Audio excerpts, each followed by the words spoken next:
Welcome back. Shocking new details have emerged this morning about the armed robbery of Kim Kardashian in Paris.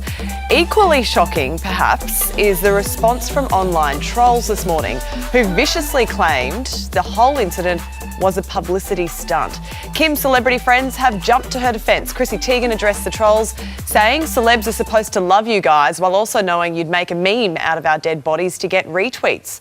While the Late Late Show host James Corden said people making jokes about Kim Kardashian tonight would do well to remember that she's a mother, a daughter, a wife, a friend. Be nice or shut up. Time now for the Mixed Grill with Shelly Horton and Ross Greenwood. Shelley, what do you make of that? Unfair? Look, I can understand that people are crying that it's a hoax because it's a case of the boy who cried wolf. I mean, this family is known for wanting publicity constantly.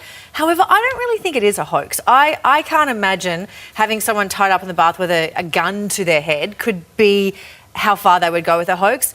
What I have an issue with this is, why is it leading our news bulletin? I mean, I understand it's a celebrity story. I think it belongs in the bulletin, perhaps with the cute pandas, like at the very end. It's not just a celebrity story. It is a person tied up in a bathtub, millions of dollars worth of jewellery stolen in a very well-organised heist.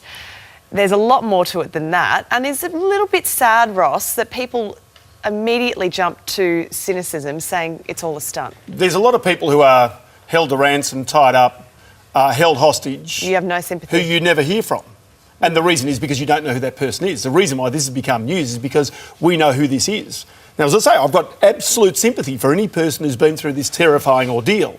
Tied up, bound, gagged, gun held to your head. The cynics would say that would be Saturday Night with Kanye West, actually. But the fact of the matter is, you can't go there, can you? I won't hear a bad word about Blake Easy. But no way. But here is the issue about this. I mean, you've got a significant robbery that has been well organised. You raise questions about not only celebrity in this case, but then the security of all people. That's right. It just makes people feel a little less safe. That's right. And maybe that's the reason why this gets so much publicity. If someone who can get around with a full security detail can have this happen to them, then who is? Exactly. But I would like to point out too, the French authorities are treating this very seriously.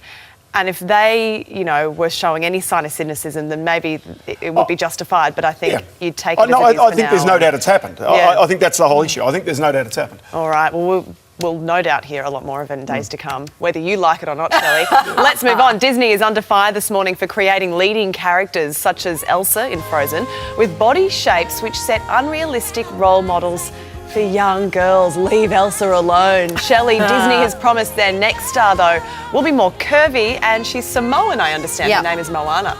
I absolutely love this. I think this is a step in the right direction, and it's not about body shaming. I don't think that's true. I think the fact that this article is saying that it's all too politically correct has completely missed the point. It's actually about showing that we have diversity. And I'm sorry, but not everyone has a waist like Elsa. In fact, hardly anyone has a waist like Elsa. So just like we like to have racial diversity on our screens on Australian dramas, I think Disney has absolutely done the right thing by showing that not everyone is a petite blonde. If we're going to pick on anything about Elsa, make it the hair. That is unrealistic. There's a lot of extensions there. But I thought part of this was actually her sidekick. And that's where the body imaging was all about, where the sidekick is actually a big sort of Polynesian dude. But, I mean, frankly, if you've stood next to any Samoan rugby players, you know that they are, there's not an ounce of fat on them, but by gee, there's an awful lot of meat. Big, they are big dudes, many of those. And I reckon that's the big issue. And when we get to this subject about Disney and body shape, I reckon they've always been very progressive in this way. They've always had rather large, sort of characters. Like what? Winnie the Pooh. Oh, come on. Winnie the Pooh, there was a whole segment about Winnie the Pooh being stuck in the hole. These are animals, not humans. We are talking about the human Disney. The humans, all right. Let's go to the evil witches that they've had, right? Now, who was in 1001 Dalmatians? Cruella de Vil. Skinny bitch, right? Correct.